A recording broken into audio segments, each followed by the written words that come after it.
మనిషి ప్రతి జన్మలో నాటవలసిన మొక్కలు కొన్ని ఉన్నాయి. మామిడి, వావిలి, అలాగే తర్వాత ఇదేంటి మన నేరేడు, మారేడు, తర్వాత మన చెప్తాను ఇంకా జువ్వి, రావి, మర్రి మొదలగునటువంటి వృక్షాలన్నీ నాటి సంరక్షించి పోషించాలి.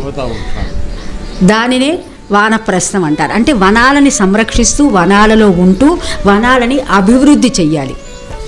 దీనిని వానప్రస్థం అంటారు. ప్రతి మనిషికి కూడా 25 అంటే తక్కువలో తక్కువ 25 వృక్షాలని నాటి వాటిని సంరక్షించాలి. నాటంగానే ఇప్పుడు చాలామంది ఫోటోలు దిగుతాం, మనం ఇక్కడ మొక్కలు నాటామని చెప్పి వాటికి నీళ్లు పోస్తాం, ఫోటోలు దిగుతాం, ఆ పత్రిక వాళ్ళకి చెప్పుతాం, పాపం వాళ్ళు కూడా పత్రికలో వేసేస్తారు, అబ్బా మన ఫోటో కూడా వచ్చేస్తుంది అంతే. ఆ తర్వాత ఆ చెట్టుకు నీళ్లు పోసిన వాళ్ళు లేరు, దాన్ని సంరక్షించిన వాళ్ళు లేరు. అలా కాదు. మర్రి, రావి ఇవన్నీ కూడా కొన్ని దేవతా వృక్షాలు. మర్రి రాక్షస జాతికి చెందినటువంటి వృక్షమైనా కానీ దాని యందు దైవత్వం ఉంది. కాబట్టి ఈ వృక్షాలన్నిటినీ నాటి కాపాడాల్సిన బాధ్యత వానప్రస్థంలో ఉంది.